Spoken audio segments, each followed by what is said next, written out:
In the top stories, public has been urged to invest in government bonds as the Treasury seeks to encourage greater public participation in the national investment market. Regionally, a former Dominican police officer has been charged for the murder of Gerbia Paul. And on the international scene, flooding in Japan has killed at least 5 people after record-breaking rainfall hit areas east of Tokyo, with thousands left stranded. Hello and welcome to the ZIZ Midday Major Newscast. Today is Friday, the 14th of July, that's August, and I am Jasmine Thomas. First, on the local scene, Financial Secretary Carlton Pogson says the government is moving closer to the release of $5 million in bonds for public investment. Mr. Pogson said the bond offering was slightly delayed as the government worked to ensure a smooth rollout on the Eastern Caribbean Stock Exchange. Speaking about it since last year, and people may say, oh, but the DF has been talking about this all the while. I want to step back because one of our delays has been that the government of St. Kitts and Nevis has not launched anything on the Eastern Caribbean Stock Exchange in more than 20 years. And so while other countries have been doing prospectus and launching stuff on the stock exchange, we have not. And so while we are the second country to release a bond on the stock exchange, we had to do some homework in getting the prospectus ready. We have now completed it, and it's now off for the final review. But speaking about the Financial Secretary said the bonds will provide a unique opportunity for members of the public to invest in their future. The importance of this is to give our citizens another opportunity to invest. The bond is being led by the Eastern Caribbean Central Bank. It will be something that will be done across the entire Eastern Caribbean Currency Union. And so Grenada would have been the first, St. Kitts and Nevis is the second. Investors will be able to purchase bonds starting at a minimum of $500 EC dollars up to a maximum investment of $125,000. Mr. Pogson is encouraging the public to take advantage of the investment opportunity once the bonds become available. I want to encourage our people to go to the Bank of Nevis, at the National Bank of St. Kitts and Nevis, see the brokers, and get their broker accounts open. That when we go live with this bond, hopefully in September, we are ready. Because again, if you don't have a broker's account, you will not be able to buy the bond. So I want it. And the Minister with responsibility for sustainable development, environment and climate action, Dr. Joyelle Clark, says access to affordable land has become much easier, particularly for people looking to purchase in rural areas. In a recent appearance on ZIZ, Dr. Clark said the improved access stems from a special land initiative introduced under the former Dr. Denzel Douglas-led Labour administration. She said the initiative was designed to make land more accessible to citizens at affordable rates. It's way inexpensive to access land here in the countryside, yes. And where we have it, most of us would have paid $40,000 maximum for our lots. If it's an NHC 5,000 square feet lot, $20,000. It is a commitment made under the Special Land Initiative program by the former Labour administration, where they knew and understood that development, having somewhere to live, was 10 times more important than having other things. So put it in, sell the land at this cost because we want the people of St. Kitts to access land. We can never sell land at its true cost, because if you include the cost of electricity, water, and roads inland, when nobody in St. Kitts is going to own land. Dr. Joyelle Clark. The St. Kitts and Nevis Football Association has welcomed FIFA President Gianni Infantino's decision to withdraw the proposed FIFA Football Fund Enterprise, or FFE. In a statement, the SKNFA said that while it appreciates President Infantino's commitment to bringing FIFA member associations together, dialogue, consultation, and respect for institutional processes, are essential to the development of the game.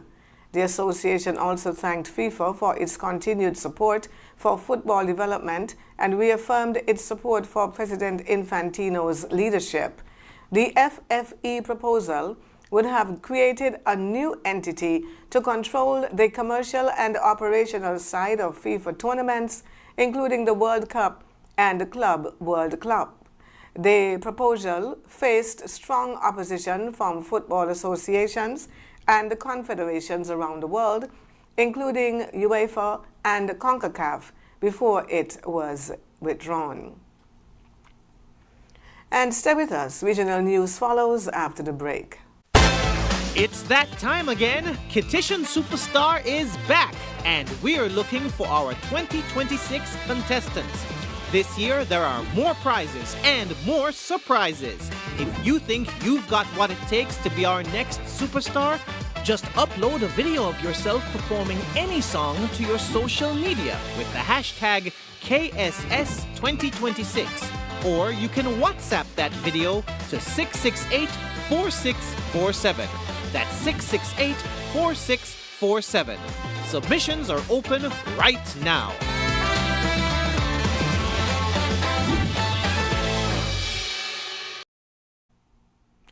On the regional scene, a 23-year-old former police officer in Dominica has been charged with the murder of 16-year-old Jabia Paul.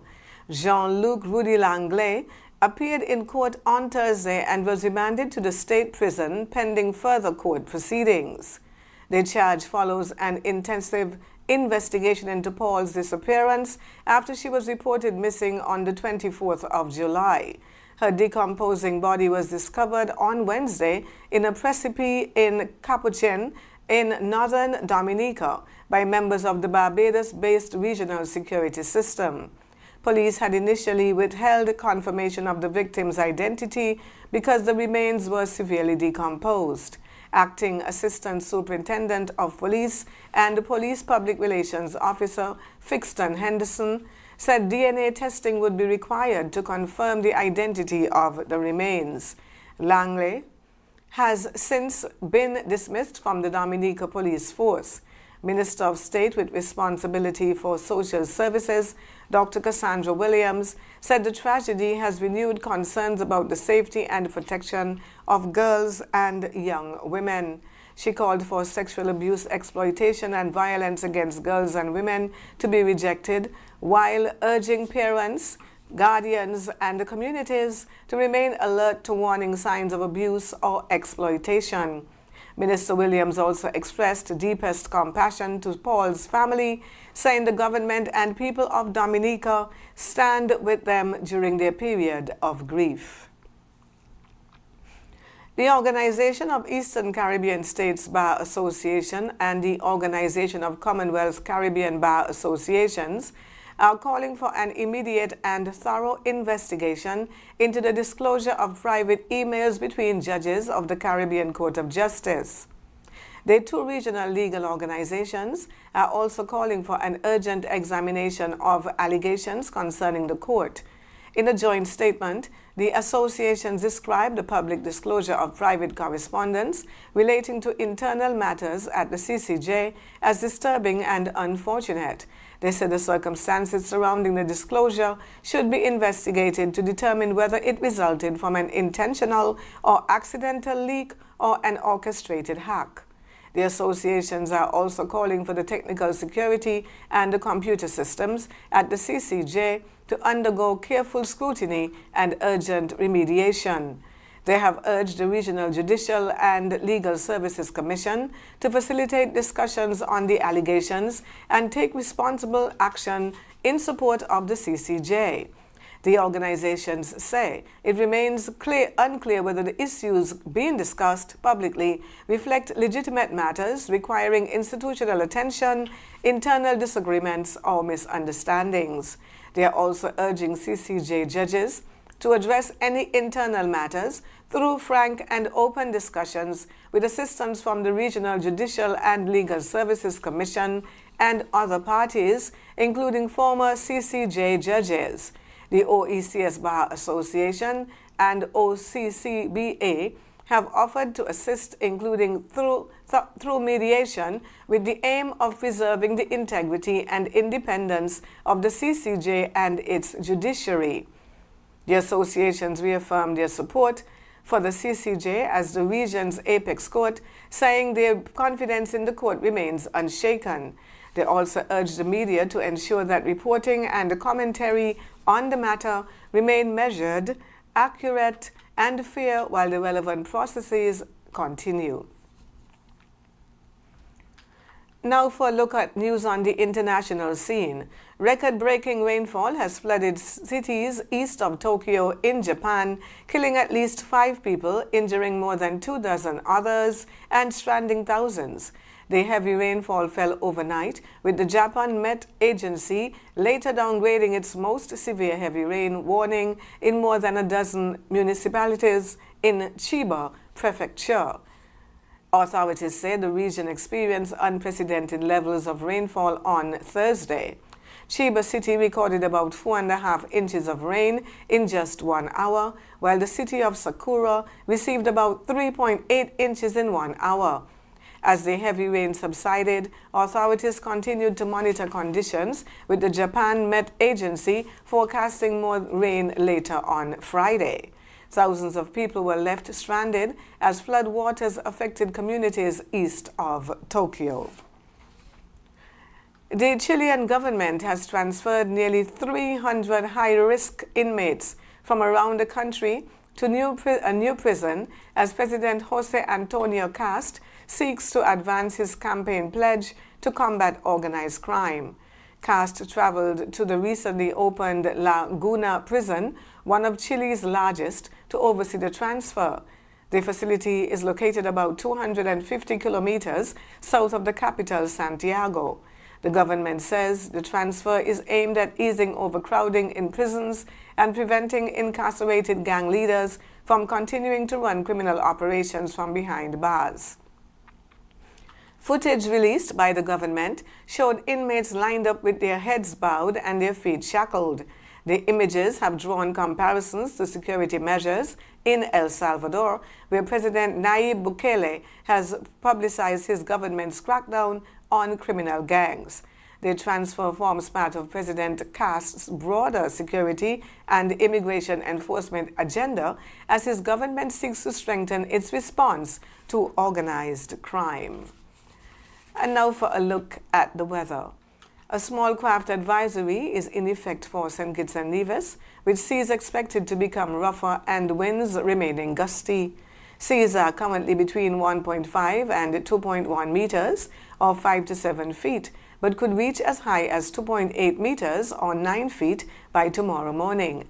The small craft advisory is therefore expected to be upgraded to a warning later today.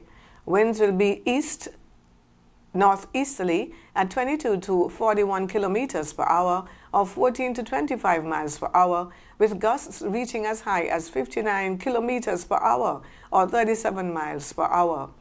Meanwhile, available moisture could produce a few passing showers today and tonight. Today will be partly cloudy with a 40% or moderate chance of showers. Tonight will be partly cloudy to cloudy with a 60% or moderate chance of showers. Today's high temperature will reach 33 degrees Celsius with an overnight low of 27 degrees. Sunset today is at 6:37, while sunrise tomorrow will be at 5:54. That brings us to the end of the Midday Major Newscast. Join us this evening for these stories and more. Thank you for tuning in. I am Jasmine Thomas. God bless you.